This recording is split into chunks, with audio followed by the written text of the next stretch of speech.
Hi friends, ಎಲ್ರಿಗೂ ನಮಸ್ಕಾರ. ಜ್ಞಾನಗಂಗೋತ್ರಿ ಸಂಸ್ಥೆಯ ಇನ್ಕ್ವೆಸ್ಟ್ ಪ್ರಚಲಿತ ಘಟನೆಗಳ ಸರಣಿಗೆ ತಮ್ಮೆಲ್ಲರಿಗೂ ಮತ್ತೊಮ್ಮೆ ಸ್ವಾಗತ. ಇವತ್ತು ನಾವು ಸಂಚಿಕೆ ಸಂಖ್ಯೆ 817 ಡಿಸ್ಕಸ್ ಮಾಡ್ತಾ ಇದ್ದೇವೆ. ದಿನಾಂಕ 11ರಿಂದ 13ನೇ February 2025.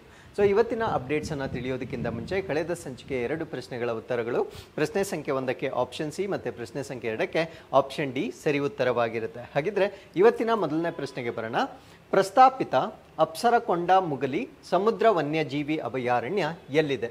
So where is the proposed Apsarakonda Mugali marine wild life sanctuary located? So ಇದು ವೈಲ್ಡ್ ಲೈಫ್ ಸ್ಯಾಂಕ್ಚುರಿ ಆಗಿರುತ್ತೆ, ಬಟ್ ಇದು ಭೂಮಿಯ ಮೇಲೆ ಇರತಕ್ಕಂಥ ಅಭಯಾರಣ್ಯವಲ್ಲ, ಮರೈನ್ ಅಥವಾ ಸೊ ಇದನ್ನು ನಾವು ಸಮುದ್ರ ವನ್ಯಜೀವಿ ಅಭಯಾರಣ್ಯ ಅಂತ ಹೇಳ್ತೇವೆ. ಸೊ ಈ ಒಂದು ಅಭಯಾರಣ್ಯವನ್ನು ಈಗ ಕರ್ನಾಟಕದಲ್ಲಿ ಅನೌನ್ಸ್ ಮಾಡಿರ್ತಾರೆ, but forest state wild life board ಏನಿರುತ್ತೆ ಸೊ ಅದರಿಂದ ಅಪ್ರೂವಲನ್ನು ಪಡೆಯಬೇಕಾಗಿರುತ್ತೆ. ಆ ಒಂದು ಕಾರಣದಿಂದ ಸೊ ಇದನ್ನು ನಾವು ಪ್ರಪೋಸ್ಡ್ ಅಥವಾ ಪ್ರಸ್ತಾಪಿತ ಅಂತ ಹೇಳ್ತೇವೆ. ಸೊ ಇದು ಎಲ್ಲಿದೆ ಅಂದರೆ ನಮ್ಮ ಕರ್ನಾಟಕದಲ್ಲಿರ್ತಕ್ಕಂಥ ಒಂದು ಮರೈನ್ ವೈಲ್ಡ್ ಲೈಫ್ ಸ್ಯಾಂಕ್ಚುರಿ ಆಗಿ ನಾವು ಇದನ್ನು ಕನ್ಸಿಡರ್ ಮಾಡ್ಬೋದಾಗಿರುತ್ತೆ. ಸೊ ಇದು ನಮ್ಮ ಕರ್ನಾಟಕದ first marine sanctuary avoids wild life board's nod, ಅಂದ್ರೆ ಈ ವೈಲ್ಡ್ ಲೈಫ್ ಬೋರ್ಡ್ ಏನಿದೆ ಸೊ ಅದು ಅನುಮೋದನೆ ಕೊಟ್ಟಿದ ನಂತರ ಸೊ ಇದು ನಮ್ಮ ಕರ್ನಾಟಕದ ಮೊದಲ ಸಮುದ್ರ ಅಭಯಾರಣ್ಯ ಆಗ್ತಕ್ಕಂಥದ್ದನ್ನ ನಾವಿಲ್ಲಿ ನೋಡ್ಬೋದಾಗಿರುತ್ತೆ.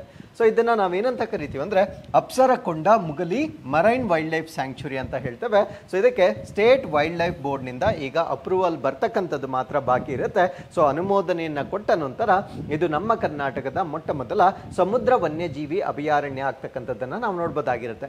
ಸೊ ಏನಕ್ಕೆ ಇದನ್ನ ವೈಲ್ಡ್ ಲೈಫ್ ಸ್ಯಾಂಕ್ಚುರಿ ಆಗಿ ಡಿಕ್ಲೇರ್ ಮಾಡ್ತಾ ಇದ್ದಾರೆ ಅಂತ ನಾವು ನೋಡೋದಾದ್ರೆ, ಅಫ್ಕೋರ್ಸ್ ಅಲ್ಲಿರ್ತಕ್ಕಂಥ ಒಂದು ಮೆರೈನ್ ಬಯೋಡೈವರ್ಸಿಟಿ ಏನಿದೆ ಸೊ ಅಲ್ಲಿರ್ತಕ್ಕಂಥ ಕೋರಲ್ ರೀಫ್ಸ್ ಅಥವಾ ಹವಳದ ದಿಬ್ಬಗಳೇನಿರುತ್ತೆ ಸೊ ಅದನ್ನ ಪ್ರೊಟೆಕ್ಟ್ ಮಾಡ್ತಕ್ಕಂಥದ್ದು ಈ ಒಂದು ಡಿಸಿಷನ್ ಅನ್ನ ಮುಖ್ಯವಾಗಿರ್ತಕ್ಕಂಥ ಒಂದು ಆಬ್ಜೆಕ್ಟಿವ್ ಅಥವಾ ಉದ್ದೇಶವಾಗಿರುತ್ತೆ. ಹಾಗಿದ್ರೆ ಅಲ್ಲಿರ್ತಕ್ಕಂಥ ಇಕೋಸಿಸ್ಟಮ್ ಅಥವಾ ಅಲ್ಲಿರ್ತಕ್ಕಂಥ ಕೆಲವೊಂದು ಪ್ರಮುಖವಾದ ಪ್ರಭೇದಗಳನ್ನ ನಾವು ಕನ್ಸಿಡರ್ ಮಾಡೋದಾದ್ರೆ ಆಲಿವ್ ರಿಡ್ಲಿ ಟರ್ಟಲ್ಗಳನ್ನ ನಾವು ನೋಡಬಹುದಾಗಿರುತ್ತೆ. ಸೊ ಆಲಿವ್ ರಿಡ್ಲಿ ಟರ್ಟಲ್ ಅಂತಕ್ಕಂಥದ್ದು ಎಂಡೇಂಜರ್ಡ್ ಅಥವಾ ಅಳಿವಿನಂಚಿನಲ್ಲಿರ್ತಕ್ಕಂಥ ಒಂದು ಪ್ರಾಣಿ ಆಗಿರುತ್ತೆ. ಸೊ ಈ ಒಂದು ಸ್ಪೀಶೀಸ್ಗೆ ಆ ಮಾಸ್ ನೆಸ್ಟಿಂಗ್ ಅಂತ ಹೇಳ್ತೇವೆ. ಮಾಸ್ ನೆಸ್ಟಿಂಗ್ ಅಂದ್ರೆ ಸಾಮೂಹಿಕವಾಗಿ ಮೊಟ್ಟೆ ಇರ್ತಕ್ಕಂಥ ಒಂದು ಕಾರಣದಿಂದ ಸೊ ಇವುಗಳನ್ನ ಪ್ರೊಟೆಕ್ಟ್ ಮಾಡುವ ಸಲುವಾಗಿ ಇದನ್ನ ವೈಲ್ಡ್ ಲೈಫ್ ಸ್ಯಾಂಕ್ಚುರಿ ಅಂತ ಡಿಕ್ಲೇರ್ ಮಾಡ್ತಕ್ಕಂಥದ್ದನ್ನ ನಾವು ನೋಡಬಹುದಾಗಿರುತ್ತೆ. ಸೊ ಅದ್ರ ಜೊತೆಗೆ ನಮ್ಮ ಒಂದು ಮರೈನ್ ಇಕೋಸಿಸ್ಟಮ್ ಅಥವಾ ಎಕ್ವಾಟಿಕ್ ಇಕೋಸಿಸ್ಟಮ್ ಅಥವಾ ಜಲ ಪರಿಸರ ವ್ಯವಸ್ಥೆಗೆ ಸೊ ಇದು ಅತ್ಯಂತ ಪ್ರಮುಖವಾಗಿರ್ತಕ್ಕಂಥ ಒಂದು ಫೌಂಡೇಶನ್ ಸ್ಪೀಶೀಸ್ ಅಂತ ಹೇಳ್ಬೋದಾಗಿರುತ್ತೆ. ಸೊ ಈ ಒಂದು ಕೋರಲ್ ರೀಫ್ಸ್ ಅನ್ನ ಸಪೋರ್ಟ್ ಮಾಡ್ತಕ್ಕಂಥದ್ದು ಬಹಳ ಮುಖ್ಯವಾಗಿರುತ್ತೆ. ಕಾರಣ ಏನಂದ್ರೆ ಕೋರಲ್ ರೀಫ್ಸ್ ಅನ್ನ ನಾವು ಸಪೋರ್ಟ್ ಮಾಡಿದ್ರೆ ಸೊ ಸಾಕಷ್ಟು ಮೆರೈನ್ ಲೈಫ್ ಅನ್ನ ನಾವು ಇಂಡೈರೆಕ್ಟ್ ಆಗಿ ಪ್ರೊಟೆಕ್ಟ್ ಮಾಡಿದಾಗ ಆಗುತ್ತೆ. ಬಿಕಾಸ್ ಈ ಫಿಶ್ ಏನಿರುತ್ತೆ ಅಂದ್ರೆ one of the examples I am quoting you. So ಈ ಮೀನುಗಳೇನಿರುತ್ತೆ ಸೊ ಅವುಗಳ ಆಹಾರ ಮತ್ತೆ ಶೆಲ್ಟರ್ ಆಗಿ ಈ ಒಂದು ಕೋರಲ್ ರೀಫ್ಸ್ ಅನ್ನ ಬಳಕೆ ಮಾಡ್ಕೊಳ್ತವೆ. ಸೊ ಈ ರೀತಿಯಾಗಿ ಅನೇಕ ಜೀವಿಗಳು ಕೋರಲ್ ರೀಫ್ಸ್ ಮೇಲೆ ಅವಲಂಬಿತವಾಗಿರೋದ್ರಿಂದ ಈ ಕೋರಲ್ ರೀಫ್ಸ್ ಅನ್ನ ನಾವು ಪ್ರೊಟೆಕ್ಟ್ ಮಾಡುವ ಮುಖಾಂತರ ಸೊ ಸಾಗರದ ಅಥವಾ ಸಮುದ್ರದಲ್ಲಿರ್ತಕ್ಕಂಥ ಅನೇಕ ಎಕ್ವಾಟಿಕ್ ಆರ್ಗ್ಯಾನಿಸಮ್ಸ್ ಅನ್ನ ನಾವು ಪರೋಕ್ಷವಾಗಿ ಕಾಪಾಡ್ತಕ್ಕಂಥದ್ದನ್ನ ನಾವು ನೋಡ್ಬೋದಾಗಿರುತ್ತೆ. ಅದಾದ್ಮೇಲೆ ಸೊ ಅಲ್ಲಿರ್ತಕ್ಕಂಥ ಬೇರೆ ಮರೈನ್ ಸ್ಪೀಶೀಸ್ ಆಗಿರ್ಬೋದು ಎಲ್ಲವನ್ನ ಕೂಡ ಪ್ರೊಟೆಕ್ಟ್ ಮಾಡುವ ಸಲುವಾಗಿ ಸೊ ಇದನ್ನ ಸ್ಯಾಂಕ್ಚುರಿ ಅಂತ ಡಿಕ್ಲೇರ್ ಮಾಡ್ತಕ್ಕಂಥದ್ದನ್ನ ನಾವು ನೋಡ್ಬೋದಾಗಿರುತ್ತೆ. ಸೊ ಇದರ ಟೋಟಲ್ ಏರಿಯಾ ಅಥವಾ ಇದರ ಒಂದು ಒಟ್ಟು ವಿಸ್ತೀರ್ಣವನ್ನ ನಾವು ನೋಡೋದಾದ್ರೆ ಸೊ 100 ಸ್ಕ್ವೇರ್ ಕಿಲೋಮೀಟರ್ ವಿಸ್ತೀರ್ಣವನ್ನ ಇಲ್ಲಿ ಸ್ಯಾಂಕ್ಚುರಿ ಆಗಿ ಡಿಕ್ಲೇರ್ ಮಾಡ್ತಕ್ಕಂಥದ್ದನ್ನ ನಾವು ನೋಡಬಹುದಾಗಿರುತ್ತೆ. ಸೊ ಇದರ ಕೋಸ್ಟ್ ಲೈನ್ ಅಥವಾ ಕರಾವಳಿ ಪ್ರದೇಶವನ್ನ ನಾವು ನೋಡೋದಾದ್ರೆ ಸೊ ಇದು ಉತ್ತರ ಕನ್ನಡ ಜಿಲ್ಲೆಯ ಕರಾವಳಿ ಪ್ರದೇಶದ ಭಾಗವಾಗಿ ಸೊ ಇದನ್ನ ಈಗ ಡಿಕ್ಲೇರ್ ಮಾಡ್ತಾ ಇರ್ತಕ್ಕಂಥದ್ದನ್ನ ನಾವು ನೋಡಬಹುದಾಗಿರುತ್ತೆ. ಸೊ ಇದು ಒಂದು ಕ್ರಿಟಿಕಲ್ ಹ್ಯಾಬಿಟ್ಯಾಟ್ ಅಥವಾ ನಿರ್ಣಾಯಕವಾಗಿರ್ತಕ್ಕಂಥ ಒಂದು ಆವಾಸ ಸ್ಥಾನವಾಗಿರುತ್ತೆ. ಸೊ ಮ್ಯಾಂಗ್ರೋವ್ ಫಾರೆಸ್ಟ್ ಆಗಿರ್ಬೋದು, ಸೀ ಗ್ರಾಸ್ ಬೆಡ್ ಆಗಿರ್ಬೋದು, ಮತ್ತೆ ರಾಕಿ ಶೋರ್ ಲೈನ್ ಅಥವಾ ಕಲ್ಲಿನ ತೀರಗಳಿಗೆ ಸೊ ತೀರಗಳನ್ನ ಹೊಂದುವ ಕಾರಣದಿಂದ ಸೊ ಇದು ಅತ್ಯಂತ ಹೆಚ್ಚಿನ ಆವಾಸ ಸ್ಥಾನವನ್ನ ಒದಗಿಸ್ತಕ್ಕಂಥ ಒಂದು ಪ್ರದೇಶವಾಗಿ ನಾವು ಇದನ್ನ ಕನ್ಸಿಡರ್ ಮಾಡಬಹುದಾಗಿರುತ್ತೆ. So with this let's get into question number 2. Karnataka ಕೈಗಾರಿಕಾ ನೀತಿ 2025-30 ಈ ಕೆಳಗಿನ ಯಾವ ಮಹತ್ವಾಕಾಂಕ್ಷೆಗಳೊಂದಿಗೆ ಹೊಂದಿಕೆಯಾಗುತ್ತದೆ? The Karnataka industrial policy 2530 aligns with which of the following ambitions? ಅಂದ್ರೆ ಇದು ನಮ್ಮ ಕರ್ನಾಟಕದ ಕೈಗಾರಿಕಾ ನೀತಿ ಆಗಿರುತ್ತೆ. ಈ ಒಂದು ಕೈಗಾರಿಕಾ ನೀತಿಯನ್ನ 2025ರಿಂದ 30ರವರೆಗೆ ಇಂಪ್ಲಿಮೆಂಟ್ ಮಾಡ್ತಕ್ಕಂಥ ಒಂದು ಪಾಲಿಸಿ ಆಗಿರುತ್ತೆ.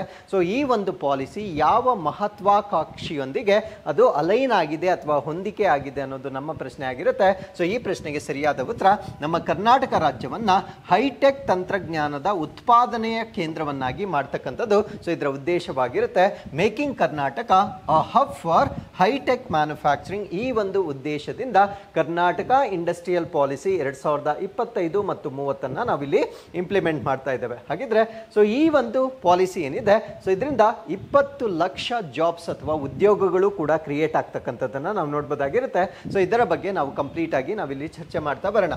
ಸೊ ನಮ್ಮ ಕರ್ನಾಟಕ ಸರ್ಕಾರ recently new industrial policy 2530 unveil ಮಾಡಿರ್ತಕ್ಕಂಥದ್ದನ್ನ ನಾವು ನೋಡ್ಬೋದಾಗಿರುತ್ತೆ. ಸೊ ಇದರಿಂದ 7.5 lakh crore ಇನ್ವೆಸ್ಟ್ಮೆಂಟ್ ಅನ್ನ ಅಟ್ರಾಕ್ಟ್ ಮಾಡ್ತಕ್ಕಂಥ ಒಂದು ಪಾಲಿಸಿ ಆಗಿರುತ್ತೆ. ಅಂದ್ರೆ ಈ ಒಂದು ನೀತಿಯ ಮುಖಾಂತರ 7.5 ಲಕ್ಷ ಕೋಟಿಗಳಷ್ಟು ಬಂಡವಾಳ ಹೂಡಿಕೆ ಆಗ್ತಕ್ಕಂಥದ್ದನ್ನ ನಾವು ನೋಡ್ಬೋದಾಗಿರುತ್ತೆ. ಸೊ 2030 ವೇಳೆಗೆ ಅಪ್ರಾಕ್ಸಿಮೇಟ್ಲಿ ಅರೌಂಡ್ 20 lakh ಜಾಬ್ಸ್ ಅಂದ್ರೆ ಹೊಸ ಉದ್ಯೋಗಗಳು ಸೃಷ್ಟಿ ಆಗ್ತಕ್ಕಂಥದ್ದನ್ನ ಈ ಒಂದು ಪಾಲಿಸಿಯ ಮುಖಾಂತರ ನಾವು ನೋಡ್ಬೋದಾಗಿರುತ್ತೆ. ಸೊ ಈ ಒಂದು ಪಾಲಿಸಿ ಏನಿದೆ ಇದು ಪ್ರಮುಖವಾಗಿ ಹೈಟೆಕ್ ಮ್ಯಾನುಫ್ಯಾಕ್ಚರಿಂಗ್ ಅಂದ್ರೆ ಉನ್ನತ ತಂತ್ರಜ್ಞಾನದ ಒಂದು ಉತ್ಪಾದನೆಯ ಮೇಲೆ ಕೇಂದ್ರೀಕರಿಸತಕ್ಕಂಥ ಒಂದು ಪಾಲಿಸಿ ಆಗಿರುತ್ತೆ. ಸೊ ಇದು ನಮ್ಮ ಕರ್ನಾಟಕ ರಾಜ್ಯವನ್ನ Asia's top destination for hi-tech manufacturing investment ಅಂದ್ರೆ ನಮ್ಮ ಏಷ್ಯಾ ಖಂಡದಲ್ಲಿಯೇ ಹೈಟೆಕ್ ಉತ್ಪಾದನೆಗೆ ಹೂಡಿಕೆ ಮಾಡಲಿಕ್ಕೆ ಅತ್ಯುತ್ತಮವಾಗಿರ್ತಕ್ಕಂಥ ತಾಣವನ್ನಾಗಿ ನಮ್ಮ ಕರ್ನಾಟಕವನ್ನ ಪರಿವರ್ತನೆ ಮಾಡ್ತಕ್ಕಂಥದ್ದು. ಸೊ ಈ ಒಂದು ಪಾಲಿಸಿಯ ಉದ್ದೇಶವನ್ನಾಗಿ ನಾವು ನೋಡ್ಬೋದಾಗಿರುತ್ತೆ. ಸೊ ಅಫ್ಕೋರ್ಸ್ ಇದರಿಂದ ರೀಜನಲ್ ಡೆವಲಪ್ಮೆಂಟ್ ಕೂಡ ಆಗುತ್ತೆ, ಅಂದ್ರೆ ಪ್ರಾದೇಶಿಕ ಅಭಿವೃದ್ಧಿ ಕೂಡ ಆಗುತ್ತೆ. ಸೊ ಈ ಒಂದು ಪ್ರಾದೇಶಿಕ ಅಭಿವೃದ್ಧಿಯನ್ನ ಎನ್ಹಾನ್ಸ್ ಮಾಡಲಿಕ್ಕೆ 3 ಝೋನ್ ಕ್ಲಾಸಿಫಿಕೇಶನ್ ಫಾರ್ ಡಿಸ್ಟ್ರಿಕ್ಟ್ಸ್ ಮಾಡ್ತಾರೆ. ಅಂದ್ರೆ ನಮ್ಮ ಜಿಲ್ಲೆಗಳನ್ನ 3 ವಲಯಗಳಾಗಿ ವಿಂಗಡಿಸ್ತಾರೆ. ಸೊ ಅದು ಹೇಗೆ ವಿಂಗಡಿಸ್ತಾರೆ ಸಂಪೂರ್ಣ ಮಾಹಿತಿ ಇನ್ನೂ ಲಭ್ಯವಿರೋದಿಲ್ಲ.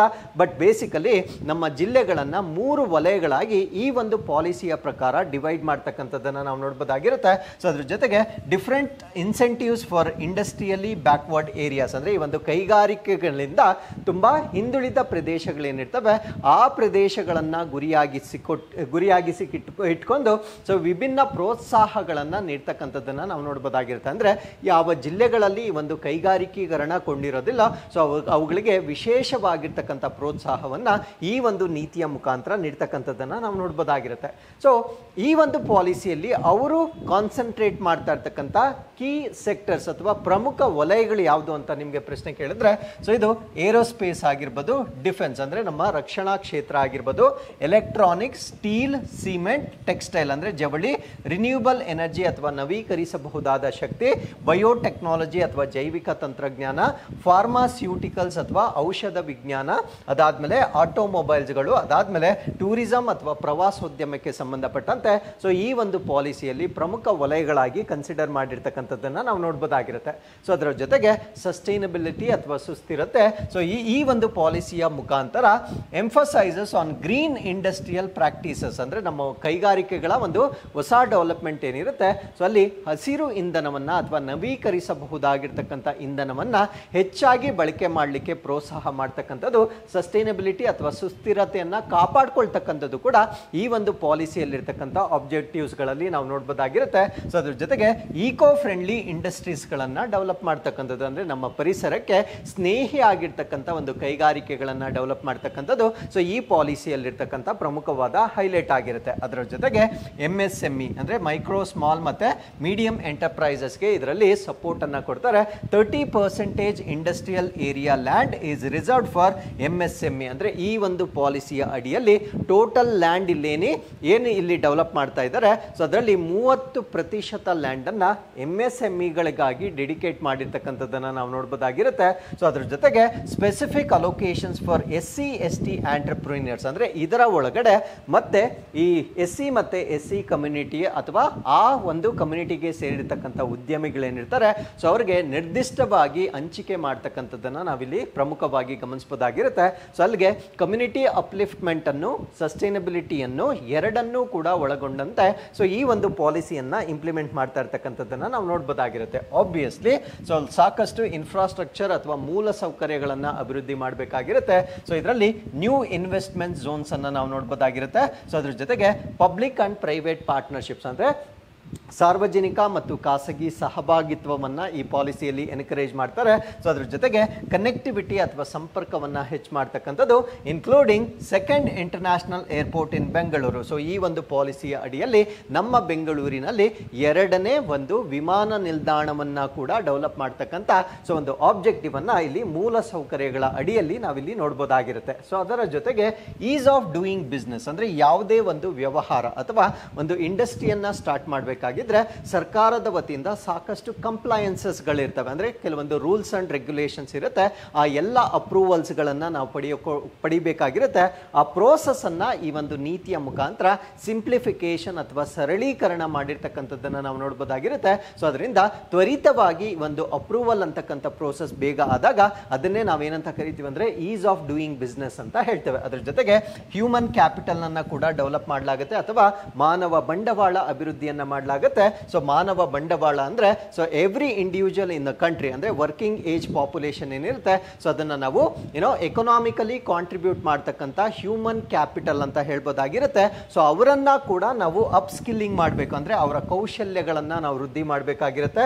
ಸೊ ಅದ್ರ ಜೊತೆಗೆ ರಿವ್ಯಾಂಪ್ಡ್ ಕರಿಕ್ಯುಲಾ ಇನ್ ITIs, ಅಂದ್ರೆ ITIs ಎಜುಕೇಶನಲ್ ಇನ್ಸ್ಟಿಟ್ಯೂಷನ್ಸ್ ಏನಿರ್ತವೆ ಸೊ ಅದನ್ನ ರಿವ್ಯಾಂಪ್ ಮಾಡ್ತಕ್ಕಂಥದ್ದು, ಅದರ ಪಠ್ಯಗಳನ್ನ ಸೊ ಈಗಿನ ಅವಶ್ಯಕತೆಗಳಿಗೆ ತಕ್ಕಂತೆ ಬದಲಾಯಿಸ್ತಕ್ಕಂಥದ್ದು, ಈವನ್ ಪಾಲಿಟೆಕ್ನಿಕ್ಸ್ಗಳಲ್ಲೂ ಕೂಡ ಬದಲಾವಣೆ ಮಾಡ್ತಕ್ಕಂಥದ್ದು, ಅಂಡ್ ಇಂಡಸ್ಟ್ರಿ ಗವರ್ನಮೆಂಟ್ ಅಕಾಡೆಮಿಯ ಕೊಲಾಬರೇಷನ್ಸ್, ಅಂದ್ರೆ ಕೈಗಾರಿಕೆಗಳು, ಸರ್ಕಾರ ಮತ್ತು ಶಿಕ್ಷಣ ಸಂಸ್ಥೆಗಳ ನಡುವೆ ಒಂದು ಕೊಲಾಬರೇಷನ್ ಅನ್ನ ಎಸ್ಟಾಬ್ಲಿಷ್ ಮಾಡುವ ಮುಖಾಂತರ ಸೊ ಈ ಒಂದು ಪಾಲಿಸಿಯನ್ನ ಸಕ್ಸಸ್ಫುಲ್ ಆಗಿ ಇಂಪ್ಲಿಮೆಂಟ್ ಮಾಡ್ತಕ್ಕಂಥ ಸೊ ಎಲ್ಲ ಪ್ರಯತ್ನಗಳನ್ನ ಮಾಡ್ತಾರೆ. ಸೊ ಇದರಲ್ಲಿ ಮಾನವ ಬಂಡವಾಳ ಅಭಿವೃದ್ಧಿಯನ್ನು ಕೂಡ ಒಳಗೊಂಡಿರ್ತಕ್ಕಂಥದ್ದನ್ನ ನಾವು ನೋಡಬಹುದಾಗಿರುತ್ತೆ. So with this let's get into question number 3. Aero India 2025ರ ಥೀಮ್ ಘೋಷವಾಕ್ಯವೇನು? So what is the theme of Aero India 2025? So ಈ ಪ್ರಶ್ನೆಗೆ ಸರಿಯಾದ ಉತ್ತರ the runway to a billion opportunities, ಅಂದ್ರೆ 1 ಶತಕೋಟಿ ಅವಕಾಶಗಳಿಗೆ ರನ್ವೇ ಅಂತಕ್ಕಂಥದ್ದು ಈ ವರ್ಷದ ಥೀಮ್ ಆಗಿರುತ್ತೆ. ಸೊ ಈ ಒಂದು ಏಷ್ಯಾಸ್ ಬಿಗ್ಗೆಸ್ಟ್ ಏರೋಸ್ಪೇಸ್ ಮತ್ತೆ ಡಿಫೆನ್ಸ್ ಎಕ್ಸಿಬಿಷನ್ ಅನ್ನ ಸೊ ಬೆಂಗಳೂರಿನಲ್ಲಿ ಇತ್ತೀಚೆಗೆ ಕಂಡಕ್ಟ್ ಮಾಡಿರ್ತಕ್ಕಂಥದ್ದನ್ನ ನಾವು ನೋಡಬಹುದಾಗಿರುತ್ತೆ. ಸೊ ಇದು ಈ ವರ್ಷ ನಡೆದಿರ್ತಕ್ಕಂಥದ್ದು 15th ಎಡಿಷನ್ ಅಥವಾ 15ನೇ ಆವೃತ್ತಿ ಆಗಿರುತ್ತೆ. ಸೊ ಇದು ಬೆಂಗಳೂರಿನ ಯಲಹಂಕ ಏರ್ಫೋರ್ಸ್ ಸ್ಟೇಷನ್ ಅಲ್ಲಿ ಸೊ ಈ ಒಂದು ಇವೆಂಟ್ ಅನ್ನ ಕಂಡಕ್ಟ್ ಮಾಡಿರ್ತಕ್ಕಂಥದ್ದನ್ನ ನಾವು ನೋಡಬಹುದಾಗಿರುತ್ತೆ. ಸೊ ಇದರ ಹೈಲೈಟ್ಸ್ ಏನು ಅಂತ ನಾವು ನೋಡೋದಾದ್ರೆ ಸೊ ಈ ವರ್ಷದ ಥೀಮ್ ಏನಾಗಿರುತ್ತೆ ಅಂದ್ರೆ the runway to the billion opportunities, ಅಂದ್ರೆ 1 ಶತಕೋಟಿ ಅವಕಾಶಗಳಿಗಾಗಿ ರನ್ವೇ ಅಂತಕ್ಕಂಥದ್ದು ಈ ವರ್ಷದ ಥೀಮ್ ಆಗಿರುತ್ತೆ. ಸೊ ಇದು ಫೆಬ್ರವರಿ 10ರಿಂದ 14ನೇ ತಾರೀಕಿನವರೆಗೆ ನಡೆದಿರ್ತಕ್ಕಂಥ ಒಂದು ಇವೆಂಟ್ ಆಗಿರುತ್ತೆ. ಸೊ ಇದರಲ್ಲಿ 900 ಎಕ್ಸಿಬಿಟರ್ಸ್ ಇನ್ಕ್ಲೂಡಿಂಗ್ 150 ಫಾರಿನ್ ಕಂಪನೀಸ್ ಕೂಡ ಇದರಲ್ಲಿ ಪಾರ್ಟಿಸಿಪೇಟ್ ಮಾಡಿರ್ತಕ್ಕಂಥದ್ದನ್ನ ನಾವು ನೋಡಬಹುದಾಗಿರುತ್ತೆ. ಸೊ ಇದರ ಇತಿಹಾಸವನ್ನ ನಾವು ನೋಡೋದಾದ್ರೆ ಇದೊಂದು ಬೈನಿಯಲ್ ಏರ್ ಶೋ ಆಗಿರುತ್ತೆ, ಅಂದ್ರೆ 2 ವರ್ಷಗಳಿಗೊಮ್ಮೆ ನಡೀತಕ್ಕಂಥ ಒಂದು ಏರ್ ಶೋ ಆಗಿರುತ್ತೆ. ಸೊ ಇದು ಬೆಂಗಳೂರಿನ ಯಲಹಂಕ ಏರ್ಫೋರ್ಸ್ ಸ್ಟೇಷನ್ ಅಲ್ಲಿ ನಡೆಸ್ತಕ್ಕಂಥ ಒಂದು ಇವೆಂಟ್ ಇದಾಗಿರುತ್ತೆ. ಸೊ ಇದನ್ನ ಪ್ರಪ್ರಥಮ ಬಾರಿಗೆ ಎಸ್ಟಾಬ್ಲಿಷ್ ಮಾಡಿರ್ತಕ್ಕಂಥದ್ದು ಇಟ್ ವಾಸ್ ಇನ್ 1996, 1996ರಲ್ಲಿ it was establish for the very first time. ಅದಾದ್ಮೇಲೆ ಇದು ಏಷ್ಯಾಸ್ ಲಾರ್ಜೆಸ್ಟ್ ಏರೋಸ್ಪೇಸ್ ಮತ್ತೆ ಡಿಫೆನ್ಸ್ ಎಕ್ಸಿಬಿಷನ್ ಆಗಿರ್ತಕ್ಕಂಥದ್ದನ್ನ ನಾವು ನೋಡಬಹುದಾಗಿರುತ್ತೆ. ಸೊ ಏಷ್ಯಾದಲ್ಲಿಯೇ ಇದು ಅತಿ ದೊಡ್ಡ ಬಾಹ್ಯಾಕಾಶ ಮತ್ತೆ ರಕ್ಷಣಾ ಪ್ರದರ್ಶನವಾಗಿ ನಾವು ಇದನ್ನ ಕನ್ಸಿಡರ್ ಮಾಡಬಹುದಾಗಿರುತ್ತೆ. So with this let's get into question number 4. ರಾಷ್ಟ್ರೀಯ ಸಫಾಯಿ ಕರ್ಮಚಾರಿ ಆಯೋಗ ಯಾವಾಗ ಸ್ಥಾಪನೆ ಆಯಿತು?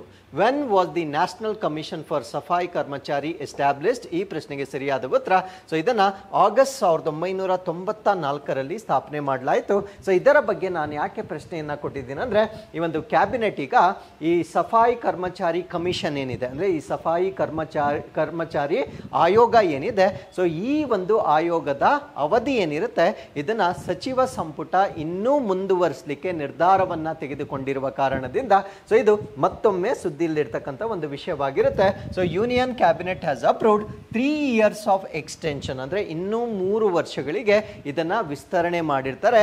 ಏನನ್ನ ವಿಸ್ತರಣೆ ಮಾಡಿರ್ತಾರೆ ಅಂದ್ರೆ ನ್ಯಾಷನಲ್ ಕಮಿಷನ್ ಫಾರ್ ಸಫಾಯಿ ಕರ್ಮಚಾರಿ ಅಂತ ಹೇಳ್ತೇವೆ. ಸೊ ಇದನ್ನ ಮಾರ್ಚ್ 31, 2028ರವರೆಗೆ ಎಕ್ಸ್ಟೆಂಡ್ ಮಾಡಿರ್ತಕ್ಕಂಥದ್ದನ್ನ ನಾವಿಲ್ಲಿ ಗಮನಿಸಬಹುದಾಗಿರುತ್ತೆ.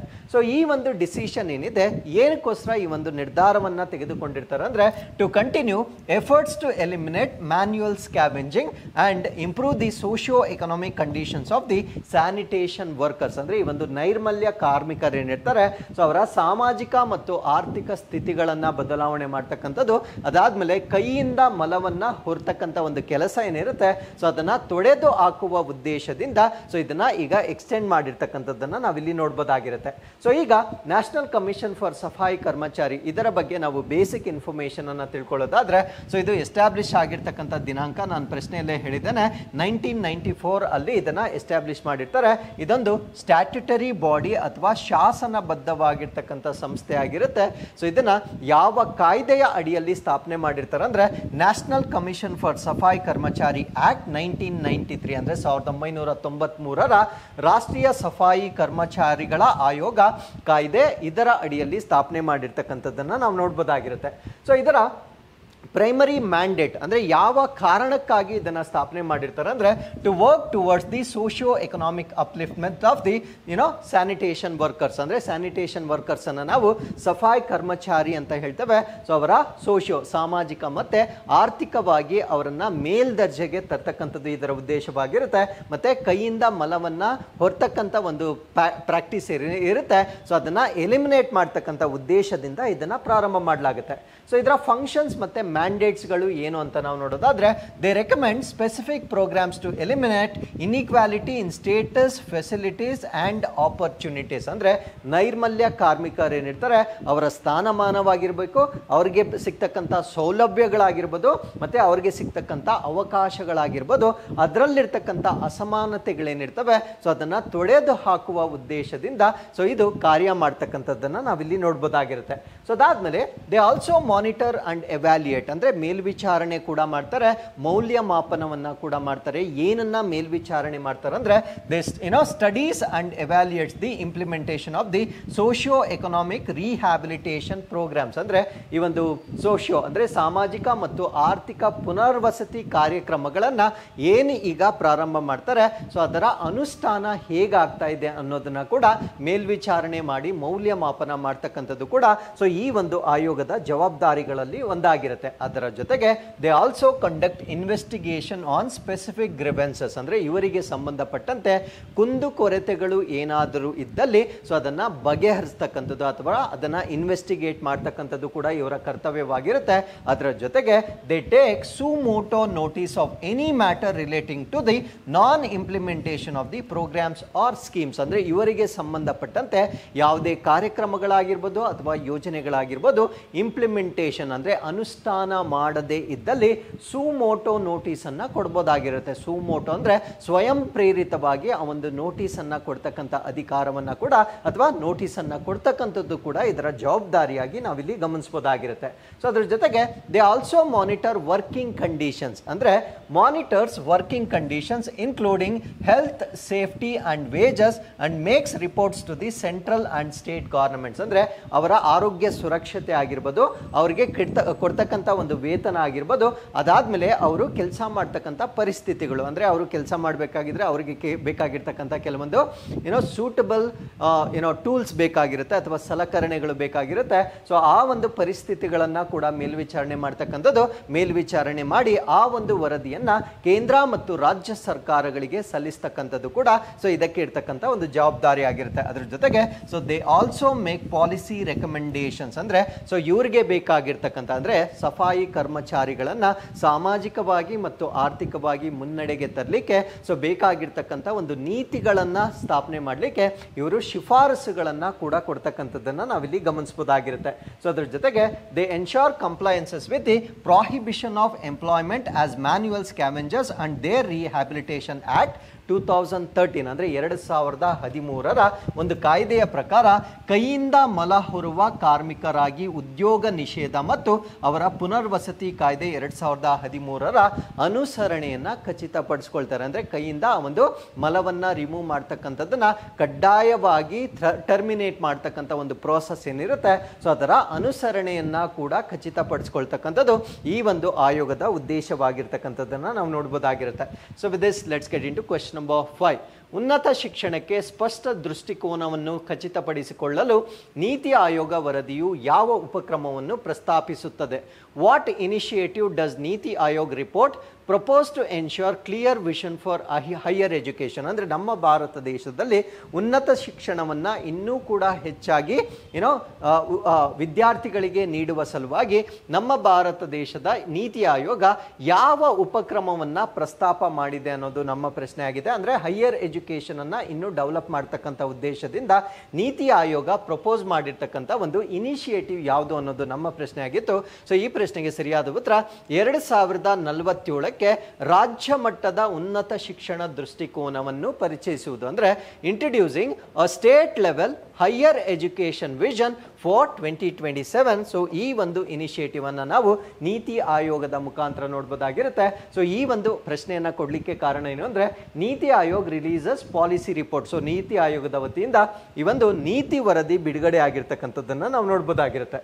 ಸೊ ಈ ಪಾಲಿಸಿ ರಿಪೋರ್ಟ್ ಏನಿದೆ ಇದನ್ನ ಏನಂತ ಟೈಟಲ್ ಮಾಡಿರ್ತಾರೆ ಅಂದರೆ expanding quality higher education through States and state public universities. ಅಂದರೆ ರಾಜ್ಯಗಳು ಮತ್ತು ರಾಜ್ಯ ಸರ್ಕಾರಿ ವಿಶ್ವವಿದ್ಯಾನಿಲಯಗಳ ಮೂಲಕ ಗುಣಮಟ್ಟದ ಉನ್ನತ ಶಿಕ್ಷಣವನ್ನು ವಿಸ್ತರಿಸ್ತಕ್ಕಂಥದ್ದು ಈ ಒಂದು ಶೀರ್ಷಿಕೆಯನ್ನು ಹೊಂದಿರತಕ್ಕಂಥ ವರದಿಯನ್ನು ನೀತಿ ಆಯೋಗದ ವತಿಯಿಂದ ಬಿಡುಗಡೆ ಮಾಡಿರ್ತಕ್ಕಂಥದ್ದನ್ನು ನಾವು ನೋಡ್ಬೋದಾಗಿರುತ್ತೆ.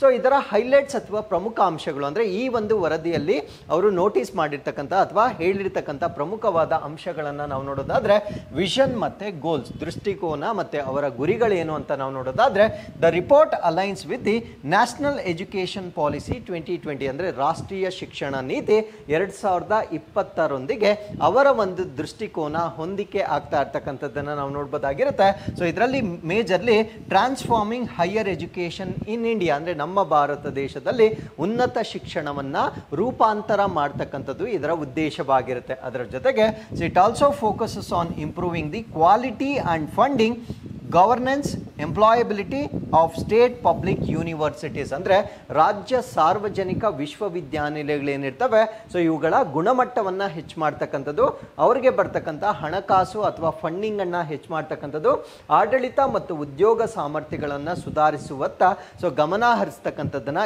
ಈ ಒಂದು ಪಾಲಿಸಿಯಲ್ಲಿ ಅಥವಾ ರಿಪೋರ್ಟ್ನಲ್ಲಿ ನಾವು ನೋಡ್ಬೋದಾಗಿರುತ್ತೆ. ಅದರ ಜೊತೆಗೆ ಕ್ವಾಂಟಿಟೇಟಿವ್ ಅನಾಲಿಸಿಸ್ ಅಥವಾ ಪರಿಣಾಮಕತ್ವವಾಗಿರ್ತಕ್ಕಂಥ ವಿಶ್ಲೇಷಣೆ ಇಲ್ಲಿ ಈ ಒಂದು ರಿಪೋರ್ಟ್ನಲ್ಲಿ ಡೀಟೇಲ್ಡ್ ಕ್ವಾಂಟಿಟೇಟಿವ್ ಅನಾಲಿಸಿಸ್ ಅನ್ನ ಮಾಡಿರ್ತಾರೆ.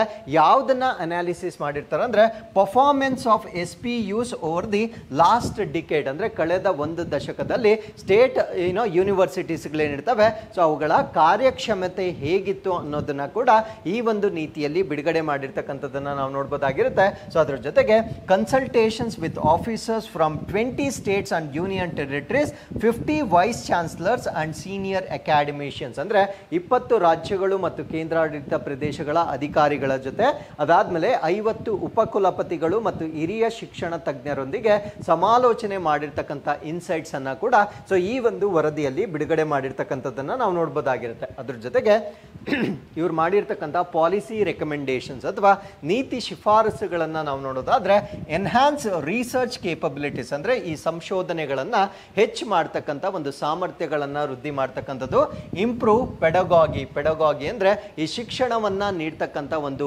ಮೆಥಡ್ ಏನಿರುತ್ತೆ ಸೊ ಅದನ್ನ ಸುಧಾರಿಸ್ತಕ್ಕಂಥದ್ದು, establish multidisciplinary education and research universities ಅಂದರೆ ಬಹುಶಿಸ್ತಿನ ಶಿಕ್ಷಣ ಮತ್ತು ಸಂಶೋಧನಾ ವಿಶ್ವವಿದ್ಯಾನಿಲಯಗಳನ್ನು ಸ್ಥಾಪಿಸ್ತಕ್ಕಂಥದ್ದು. ಅಂದರೆ ಮಲ್ಟಿ ಡಿಸಿಪ್ಲಿನರಿ ಅಂದರೆ ಸೊ ಒಂದೇ ಪ್ರದೇಶದಲ್ಲಿ ಬೇರೆ ಬೇರೆ ಕೋರ್ಸ್ಗಳನ್ನು ಆಫರ್ ಮಾಡ್ತಕ್ಕಂಥದ್ದು. ಸೊ ಎಲ್ಲ ಬದಲಾವಣೆಗಳನ್ನು ಈ ಒಂದು ರಿಪೋರ್ಟ್ನಲ್ಲಿ ಉಲ್ಲೇಖ ಮಾಡಿರ್ತಕ್ಕಂಥದ್ದನ್ನು ನಾವು ನೋಡ್ಬೋದಾಗಿರುತ್ತೆ. ಅದರ ಜೊತೆಗೆ ಇನ್ಕ್ರೀಸ್ ಫಿನಾನ್ಷಿಯಲ್ ಆಟೋನಮಿ ಅಂದರೆ ಈ ಒಂದು ಯೂನಿವರ್ಸಿಟಿಗಳಿಗೆ ಈ ಹಣಕಾಸಿನ ಸ್ವಾಯತ್ತತೆಯನ್ನು ಹೆಚ್ಚು ಮಾಡ್ತಕ್ಕಂಥದ್ದು, state level infrastructure finance agencies and promote CSR contributions ಅಂದರೆ ಈ ಒಂದು ಸೋಷಿಯಲ್ ಕಾರ್ಪೊರೇಟ್ ಸೋಷಿಯಲ್ ರೆಸ್ಪಾನ್ಸಿಬಿಲಿಟಿ ಏನಿರುತ್ತೆ ಸೊ ಆ ಒಂದು ಕಾಂಟ್ರಿಬ್ಯೂಷನ್ ಅಥವಾ ಕೊಡುಗೆಗಳನ್ನು ಹೆಚ್ಚು ಮಾಡುವ ಮುಖಾಂತರ ಸೊ ಈ ಒಂದು ವಿಶ್ವವಿದ್ಯಾನಿಲಯಗಳ ಗುಣಮಟ್ಟವನ್ನು ಹೆಚ್ಚು ಮಾಡ್ತಕ್ಕಂಥದ್ದನ್ನು ಕೂಡ ನಾವಿಲ್ಲಿ ಗಮನಿಸಬಹುದಾಗಿರುತ್ತೆ.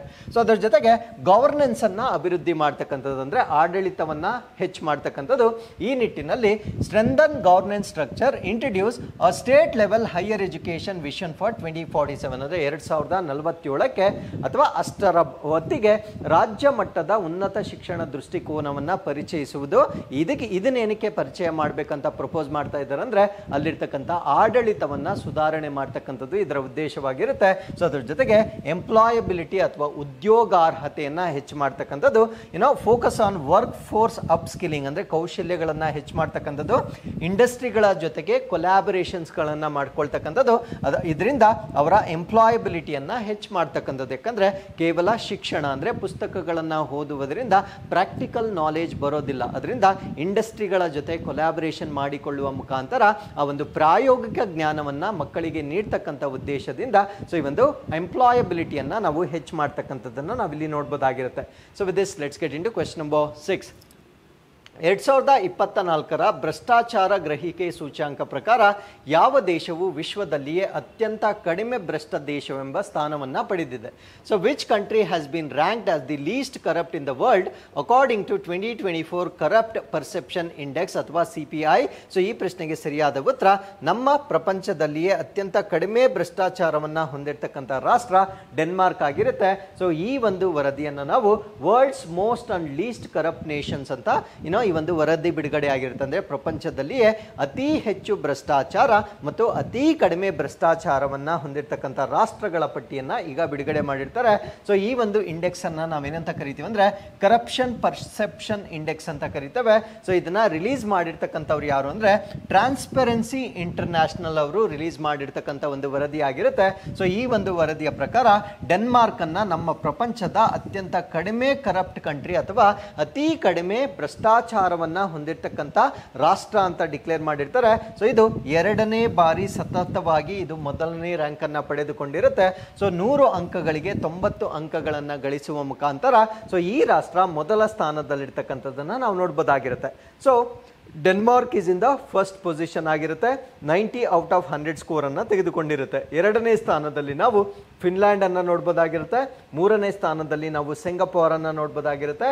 4ನೇ ಸ್ಥಾನದಲ್ಲಿ ನಾವು ನ್ಯೂಜಿಲ್ಯಾಂಡ್ ಅನ್ನು ನೋಡ್ಬೋದಾಗಿರುತ್ತೆ. ಈಗ ನಮ್ಮ ಭಾರತ ದೇಶದ ರ್ಯಾಂಕಿಂಗ್ ಅನ್ನು ತೆಗೆದುಕೊಂಡಾಗ there is no surprise. So we are ranked at 96 ಅಂದರೆ ಕಳೆದ ವರ್ಷ ನಾವು 93ನೇ ಸ್ಥಾನದಲ್ಲಿದ್ದಂತಹ ರಾಷ್ಟ್ರ 96ಕ್ಕೆ ಜಂಪ್ ಆಗಿದೆ. ಇದರ ಅರ್ಥ ನಮ್ಮ ಪ್ರೀವಿಯಸ್ ರ್ಯಾಂಕಿಂಗ್ ಹೋಲಿಕೆ ಮಾಡಿದಾಗ ನಮ್ಮ ಭಾರತ ದೇಶದಲ್ಲಿ ಭ್ರಷ್ಟಾಚಾರ ಅಥವಾ ಕರಪ್ಷನ್ ಅಂತಕ್ಕಂಥದ್ದು ಇನ್ನೂ ಜಾಸ್ತಿ ಆಗಿರೋದನ್ನು ನಾವಿಲ್ಲಿ ನೋಡ್ಬೋದಾಗಿರುತ್ತೆ. ಸೊ 100 ಅಂಕಗಳಿಗೆ ನಮ್ಮ ರಾಷ್ಟ್ರ ಗಳಿಸಿರ್ತಕ್ಕಂಥದ್ದು ಕೇವಲ 38 ಅಂಕಗಳನ್ನು ಗಳಿಸಿರ್ತಾರೆ. ಸೊ ಇದಕ್ಕೆ ಚಾಲೆಂಜಸ್ ಏನು ಅಂದರೆ ಪಬ್ಲಿಕ್ ಸೆಕ್ಟರ್ ಕರಪ್ಷನ್ ಅಂದರೆ ಈ ಒಂದು ಸಾರ್ವಜನಿಕ ವಲಯದಲ್ಲಿ ಆಗ್ತಾ ಇರ್ತಕ್ಕಂಥ ಭ್ರಷ್ಟಾಚಾರದಲ್ಲಿ ನಾವು ಅತ್ಯಂತ ಕಡಿಮೆ ಅಂಕಗಳನ್ನು ಗಳಿಸಿರ್ತಕ್ಕಂಥದ್ದನ್ನು ನಾವು ನೋಡ್ಬೋದಾಗಿರುತ್ತೆ. ಸೊ ನಮ್ಮ ನೈಬರಿಂಗ್ ಕಂಟ್ರೀಸ್ ಪಾಕಿಸ್ತಾನವನ್ನು ನೋಡಿದಾಗ ಅದು 135ನೇ ಸ್ಥಾನ, ಶ್ರೀಲಂಕಾ 121ನೇ ಸ್ಥಾನವನ್ನು ಪಡೆದುಕೊಂಡಿರ್ತಕ್ಕಂಥದ್ದನ್ನು ನೋಡ್ಬೋದಾಗಿರುತ್ತೆ.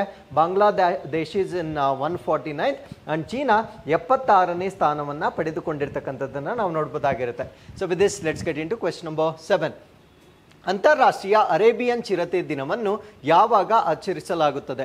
When is the international day of Arabian leopard celebrated? ಈ ಪ್ರಶ್ನೆಗೆ ಸರಿಯಾದ ಉತ್ತರ ಅರೇಬಿಯನ್ ಲೆಪರ್ಡ್ ಡೇ ಅನ್ನು ನಾವು ಫೆಬ್ರವರಿ 10ನೇ ತಾರೀಕು ಆಚರಣೆ ಮಾಡ್ತಕ್ಕಂಥದ್ದನ್ನು ನಾವು ನೋಡ್ಬೋದಾಗಿರುತ್ತೆ. ಸೊ ಈ ಒಂದು ಆರ್ಟಿಕಲ್ ಅಲ್ಲಿ ಈ ಅರೇಬಿಯನ್ ಲೆಪರ್ಡ್ ಏನಿದೆ ಅಥವಾ ಅರೇಬಿಯನ್ ಚಿರತೆ ಏನಿದೆ ಸೊ ಇದರ ಬಗ್ಗೆ ನಾವು ಹೆಚ್ಚಿನ ಮಾಹಿತಿಯನ್ನು ತಿಳ್ಕೊಳ್ತಾ ಬರೋಣ. ಸೊ ಇದನ್ನ ಕಾಪಾಡಲಿಕ್ಕೆ ಒಂದು ಇಂಟರ್ನ್ಯಾಷನಲ್ ಡೇ ಅನ್ನ ಅಬ್ಸರ್ವ್ ಮಾಡಲಾಗುತ್ತೆ. ಸೊ ಇದನ್ನು ನಾವು international day of Arabian leopard ಅಂತ ಹೇಳ್ತೇವೆ. ಸೊ ಇದನ್ನ ಪ್ರತಿ ವರ್ಷ ಫೆಬ್ರವರಿ 10ನೇ ತಾರೀಕು ಅಬ್ಸರ್ವ್ ಮಾಡ್ತಕ್ಕಂಥದ್ದನ್ನ ನಾವು ನೋಡ್ಬೋದಾಗಿರುತ್ತೆ. ಸೊ ಆಬ್ವಿಯಸ್ಲಿ ಇದನ್ನ ಏನಕ್ಕೆ ನಾವು ಸೆಲೆಬ್ರೇಟ್ ಅಥವಾ ಅಬ್ಸರ್ವ್ ಮಾಡ್ತೀವಿ ಅಂದ್ರೆ ಸೊ ಇದೊಂದು ಕ್ರಿಟಿಕಲಿ ಎಂಡೇಂಜರ್ಡ್ ಆಗಿರುತ್ತೆ, ಅಂದ್ರೆ ತೀವ್ರವಾಗಿ ಅಳಿವಿನಂಚಿನಲ್ಲಿರ್ತಕ್ಕಂಥ ಒಂದು ಪ್ರಭೇದವಾಗಿರುತ್ತೆ. ಸೊ ಇದನ್ನ ಸಂರಕ್ಷಣೆ ಮಾಡುವ ಸಲುವಾಗಿ ಒಂದು ಅವೇರ್ನೆಸ್ ಅನ್ನ ರೇಸ್ ಮಾಡ್ತಕ್ಕಂಥದ್ದು ಸೊ ಇದರ ಉದ್ದೇಶವಾಗಿ ನಾವಿಲ್ಲಿ ಗಮನಿಸಬಹುದಾಗಿರುತ್ತೆ. ಸೊ ಇದರ ಬ್ಯಾಕ್ ಗ್ರೌಂಡ್ ಅನ್ನ ನಾವು ನೋಡೋದಾದ್ರೆ ಸೊ ಇದರ ಸೈಂಟಿಫಿಕ್ ನೇಮ್ ಏನಾಗಿರುತ್ತೆ ಅಂದ್ರೆ ಪ್ಯಾಂಥರಾ ಪಾರ್ಡಸ್ ನಿಮ್ರ್ ಅಂತಕ್ಕಂಥದ್ದು ಸೊ ಇದರ ವೈಜ್ಞಾನಿಕ ಹೆಸರಾಗಿರುತ್ತೆ. ಸೊ ಇದರ ಹ್ಯಾಬಿಟ್ಯಾಟ್ ಅಥವಾ ಆವಾಸ ಸ್ಥಾನವನ್ನು ನಾವು ನೋಡೋದಾದ್ರೆ ಇದು ಅರೇಬಿಯನ್ ಪೆನಿನ್ಸುಲಾ ಅಥವಾ ಅರೇಬಿಯನ್ ಪರ್ಯಾಯ ದ್ವೀಪದಲ್ಲಿ ಇದು ಹೆಚ್ಚಾಗಿ ನೇಟಿವ್ ಅಥವಾ ಸ್ಥಳೀಯವಾಗಿರ್ತಕ್ಕಂಥದ್ದನ್ನು ನಾವು ನೋಡ್ಬೋದಾಗಿರುತ್ತೆ. ಇದಕ್ಕೆ ಅರೇಬಿಯನ್ ಅಂತ ನಾಮಕರಣ ಮಾಡಿರ್ತಾರೆ. ಸೊ ಇದೊಂದು ಎಂಡೆಮಿಕ್ ಸ್ಪೀಶೀಸ್ ಆಗಿರುತ್ತೆ. ಬೇರೆಲ್ಲ ಕಡೆ ಇದು ಸಾಮಾನ್ಯವಾಗಿ ಕಂಡು ಬರದೇ ಇರತಕ್ಕಂಥ ಒಂದು ಲೆಪರ್ಡ್ ಆಗಿರುತ್ತೆ. ಸೊ ಇದನ್ನ ನಾವು IUCN ಪ್ರಕಾರ ಕ್ರಿಟಿಕಲಿ ಎಂಡೇಂಜರ್ಡ್ ಅಥವಾ ತೀವ್ರವಾಗಿ ಅಳಿವಿನಂಚಿನಲ್ಲಿರ್ತಕ್ಕಂಥ ಪ್ರಾಣಿ ಅಂತ ಕ್ಯಾಟಗರೈಸ್ ಮಾಡಲಾಗುತ್ತೆ. ಸೊ ಇದರ ಸಂಖ್ಯೆ ಕಡಿಮೆ ಆಗಿರ್ಲಿಕ್ಕೆ ಕಾರಣ ಏನು ಅಂದ್ರೆ ಎಕ್ಸ್ಪ್ಯಾನ್ಷನ್ ಆಫ್ ದಿ ಸಿಟೀಸ್, ಅಂದ್ರೆ ನಗರಗಳನ್ನ ವಿಸ್ತರಣೆ ಮಾಡ್ತಕ್ಕಂಥದ್ದು ಮತ್ತೆ ಮೂಲ ಸೌಕರ್ಯಗಳ ಅಭಿವೃದ್ಧಿಯಿಂದ ಇದರ ಹ್ಯಾಬಿಟ್ಯಾಟ್ ಕಡಿಮೆ ಆಗಿ ಇದು ನಾಶ ಹೊಂದಿರತಕ್ಕಂಥದ್ದನ್ನ ನಾವು ನೋಡ್ಬೋದಾಗಿರುತ್ತೆ. ಅದರ ಜೊತೆಗೆ ಅಗ್ರಿಕಲ್ಚರಲ್ ಆಕ್ಟಿವಿಟೀಸ್ ಅಥವಾ ಕೃಷಿ ಚಟುವಟಿಕೆಗಳಿಗಾಗಿ ಭೂಮಿಯನ್ನ ಒತ್ತುವರಿ ಮಾಡ್ಕೊಳ್ತಕ್ಕಂಥದ್ದು ಕೂಡ ಸೊ ಇದರ ನಾಶಕ್ಕೆ ಕಾಂಟ್ರಿಬ್ಯೂಟ್ ಮಾಡ್ತಕ್ಕಂಥ ಒಂದು ಫ್ಯಾಕ್ಟರ್ ಆಗಿರುತ್ತೆ. ಸೊ ಅದ್ರ ಜೊತೆಗೆ ಓವರ್ ಗ್ರೇಸಿಂಗ್ ಅಂದ್ರೆ ಪ್ರಾಣಿಗಳನ್ನ ಅತಿಯಾಗಿ ಮೇಯಿಸ್ತಕ್ಕಂಥದ್ದು, ಇಲ್ಲೀಗಲಿ ಅದನ್ನ ಹಂಟ್ ಮಾಡ್ತಕ್ಕಂಥದ್ದು, ಅದ್ರ ಜೊತೆಗೆ ಈ body parts of this animal ಅಂದ್ರೆ ಈ ದೇಹದ ಭಾಗಗಳನ್ನ ಸ್ಮಗಲ್ ಮಾಡ್ಲಿಕ್ಕೆ ಅದನ್ನ ಕೊಲ್ತಕ್ಕಂಥದ್ದು ಕೂಡ ಇದು ಕಡಿಮೆ ಆಗ್ಲಿಕ್ಕೆ ಇರ್ತಕ್ಕಂಥ ಕಾರಣಗಳಾಗಿರುತ್ತೆ. So with this we have come to snippets. Joint military exercise Cyclone 25. So Cyclone 2025 ಜಂಟಿ ಮಿಲಿಟರಿ ಅಭ್ಯಾಸ. ಸೊ ಈ ಒಂದು ಅಭ್ಯಾಸವನ್ನ ನಮ್ಮ ಭಾರತ ರಾಷ್ಟ್ರ ಮತ್ತೆ ಈಜಿಪ್ಟ್ ಎರಡೂ ರಾಷ್ಟ್ರಗಳು ನಡೆಸ್ತಕ್ಕಂಥ ಒಂದು ಅಭ್ಯಾಸವಾಗಿರುತ್ತೆ. ಸೊ ಈ ವರ್ಷ ಈ ಒಂದು ಅಭ್ಯಾಸವನ್ನ ನಮ್ಮ ಭಾರತ ದೇಶದ ರಾಜಸ್ಥಾನದಲ್ಲಿ ಕಂಡಕ್ಟ್ ಮಾಡಿರ್ತಕ್ಕಂಥದ್ದನ್ನ ನಾವು ನೋಡ್ಬೋದಾಗಿರುತ್ತೆ. ಸೊ ಇದು 14 ದಿನಗಳ ಕಾಲ ನಡೆಸ್ತಕ್ಕಂಥ ಒಂದು ಅಭ್ಯಾಸವಾಗಿರುತ್ತೆ. ಸೊ ಯಾವ ಉದ್ದೇಶಕ್ಕಾಗಿ ಈ ಒಂದು ಎಕ್ಸರ್ಸೈಸ್ ಅನ್ನ ಮಾಡ್ತಾರೆ ಅಂದ್ರೆ ಡಿಫೆನ್ಸ್ ಕೋಆಪರೇಷನ್, ಅಂದ್ರೆ ಈ ಎರಡು ರಾಷ್ಟ್ರಗಳ ನಡುವೆ ಈ ಒಂದು ರಕ್ಷಣಾ ಕ್ಷೇತ್ರದಲ್ಲಿ ಒಂದು ಕೋಆಪರೇಷನ್ ಅನ್ನ ಎಸ್ಟಾಬ್ಲಿಷ್ ಮಾಡ್ತಕ್ಕಂಥದ್ದು, ಅದ್ರ ಜೊತೆಗೆ ಪ್ರೊಫೆಷನಲ್ ಸ್ಕಿಲ್ಸ್ ಗಳನ್ನ ಹೆಚ್ಚು ಮಾಡ್ತಕ್ಕಂಥದ್ದು, ಅದ್ರ ಜೊತೆಗೆ ಸ್ಪೆಷಲ್ ಫೋರ್ಸಸ್ ಇಂಟರ್ ಆಪರಬಿಲಿಟಿ, ಅಂದ್ರೆ ಎರಡು ಸ್ಪೆಷಲ್ ಫೋರ್ಸಸ್ ಏನಿರ್ತವೆ ಸೊ ಅವುಗಳ ನಡುವೆ ಪರಸ್ಪರ ಕಾರ್ಯ ಸಾಧ್ಯತೆಯನ್ನ ಇಂಪ್ರೂವ್ ಮಾಡ್ಕೊಳ್ತಕ್ಕಂಥದ್ದು. ಸೊ ಡೆಸರ್ಟ್ ಎನ್ವೈರ್ಮೆಂಟ್ಸ್ ಗಳಲ್ಲಿ ಅಂದ್ರೆ ಈ ಒಂದು ಮರುಭೂಮಿ ಪರಿಸರಗಳಲ್ಲಿ ಸೊ ಅವರ ಪರಸ್ಪರ ಕಾರ್ಯ ಸಾಧ್ಯತೆಯನ್ನ ಇಂಪ್ರೂವ್ ಮಾಡುವ ಉದ್ದೇಶದಿಂದ ಸೊ ಈ ಒಂದು ಎಕ್ಸರ್ಸೈಸ್ ಅನ್ನ ಕಂಡಕ್ಟ್ ಮಾಡಿರ್ತಕ್ಕಂಥದ್ದನ್ನ ನಾವು ನೋಡ್ಬೋದಾಗಿರುತ್ತೆ. So next is Guru Ravidas ಜಯಂತಿ 2025. ಈ ಒಂದು ಜಯಂತಿಯನ್ನ ಫೆಬ್ರವರಿ 12ನೇ ತಾರೀಕು ಆಚರಣೆ ಮಾಡಲಾಗಿರುತ್ತೆ. ಸೊ ಈ ಒಂದು ಫೆಸ್ಟಿವಲ್ ಏನಿದೆ ಇದು ಗುರು ರವಿದಾಸ್ ರವರ ಬರ್ತ್ ಆನಿವರ್ಸರಿ ಅಥವಾ ಜನ್ಮ ವಾರ್ಷಿಕೋತ್ಸವನ್ನ ಆಚರಣೆ ಮಾಡ್ತಕ್ಕಂಥ ಒಂದು ದಿನಾಂಕವಾಗಿರುತ್ತೆ. ಸೊ ಗುರು ರವಿದಾಸ್ ರವರ ಬಗ್ಗೆ ಹೆಚ್ಚಿನ ಮಾಹಿತಿಯನ್ನ ತಿಳ್ಕೊಳ್ಳೋದಾದ್ರೆ ಸೊ ಇವರು ಭಕ್ತಿ ಮೂವ್ಮೆಂಟ್ ಏನಿರುತ್ತೆ ಸೊ ಇದಕ್ಕೆ ಸಂಬಂಧಪಟ್ಟಿರ್ತಕ್ಕಂಥ ಪ್ರಮುಖವಾದ ವ್ಯಕ್ತಿ ಆಗಿರ್ತಾರೆ. ಅದ್ರ ಜೊತೆಗೆ is a revered Saint, poet ಮತ್ತೆ ಫಿಲಾಸಫರ್ ಆಗಿರ್ತಾರೆ, ಸಂತರಾಗಿರ್ತಾರೆ, ಕವಿ ಆಗಿರ್ತಾರೆ ಮತ್ತೆ ತತ್ವಜ್ಞಾನಿ ಆಗಿರ್ತಕ್ಕಂಥದ್ದನ್ನ ನಾವು ನೋಡ್ಬೋದಾಗಿರುತ್ತೆ. ಸೊ ಇವರ ಜನನ ಆಗಿರ್ತಕ್ಕಂಥದ್ದು 1377 CE ಅಲ್ಲಿ ಅವರ ಬರ್ತ್ ಆಗುತ್ತೆ. ಸೊ ವಿಲೇಜ್ ಆಫ್ ಸೀರ್ ಗೋವರ್ಧನ್ಪುರ್, ಉತ್ತರ ಪ್ರದೇಶದಲ್ಲಿರ್ತಕ್ಕಂಥ ಸೀರ್ ಗೋವರ್ಧನ್ಪುರದಲ್ಲಿ ಇವರ ಜನನ ಆಗಿರ್ತಕ್ಕಂಥದ್ದನ್ನ ನಾವು ನೋಡ್ಬೋದಾಗಿರುತ್ತೆ. ಸೊ ಇವರು ಈಕ್ವಾಲಿಟಿ ಮತ್ತೆ ಹ್ಯೂಮನ್ ರೈಟ್, ಸಮಾನತೆ ಮತ್ತು ಮಾನವ ಹಕ್ಕುಗಳನ್ನ ಪ್ರತಿಪಾದನೆ ಮಾಡಿರ್ತಕ್ಕಂಥದ್ದನ್ನ ನಾವು ನೋಡ್ಬೋದಾಗಿರುತ್ತೆ. ಸೊ ಇವರ ಒಂದು ಪೊಯೆಟ್ರೀಸ್ ಏನಿದ್ದಾವೆ ಇದನ್ನ ನಾವು ಗುರು ಗ್ರಂಥ ಸಾಹಿಬ್ ಅಂತ ನಾವೇನ್ ಹೇಳ್ತೇವೆ ಸೊ ಅದರಲ್ಲಿ ಇನ್ಕ್ಲೂಡ್ ಮಾಡಿರ್ತಕ್ಕಂಥದ್ದನ್ನ ನಾವು ನೋಡ್ಬೋದಾಗಿರುತ್ತೆ. So he was devoted follower of lord Krishna, ಅಂದ್ರೆ ಶ್ರೀಕೃಷ್ಣನ ನಿಷ್ಠಾವಂತ ಅನುಯಾಯಿಯಾಗಿ ನಾವು ಇವರನ್ನ ಕನ್ಸಿಡರ್ ಮಾಡ್ಬೋದಾಗಿರುತ್ತೆ. ಇವರ ಕಾವ್ಯವನ್ನ ಗುರು ಗ್ರಂಥ ಸಾಹಿಬ್ನಲ್ಲಿ ಸೇರಿಸಲಾಗಿರ್ತಕ್ಕಂಥದ್ದನ್ನ ನಾವು ನೋಡ್ಬೋದಾಗಿರುತ್ತೆ. ಗುರು ಗ್ರಂಥ ಸಾಹಿಬ್ ನಿಮ್ಗೆ ಗೊತ್ತಿರೋ ಹಾಗೆ ಸಿಖ್ಖರ ಪವಿತ್ರ ಗ್ರಂಥವಾಗಿ ನಾವು ಇದನ್ನ ಕನ್ಸಿಡರ್ ಮಾಡ್ಬೋದಾಗಿರುತ್ತೆ. ಸಿಖ್ಖರ ಕೊನೆಯ ಗುರುವನ್ನಾಗೂ ಕೂಡ ಈ ಒಂದು ಗ್ರಂಥವನ್ನ ನಾವು ಕನ್ಸಿಡರ್ ಮಾಡ್ಬೋದಾಗಿರುತ್ತೆ. ಅದರ ಜೊತೆಗೆ Mirabai regarded him as the has Har spiritual guide, ಅಂದ್ರೆ ಮೀರಾಬಾಯಿ ಅವರನ್ನ ತಮ್ಮ ಆಧ್ಯಾತ್ಮಿಕ ಮಾರ್ಗದರ್ಶಕ ಎಂದು ಪರಿಗಣಿಸಿರ್ತಕ್ಕಂಥದ್ದನ್ನ ನಾವಿಲ್ಲಿ ನೋಡ್ಬೋದಾಗಿರುತ್ತೆ.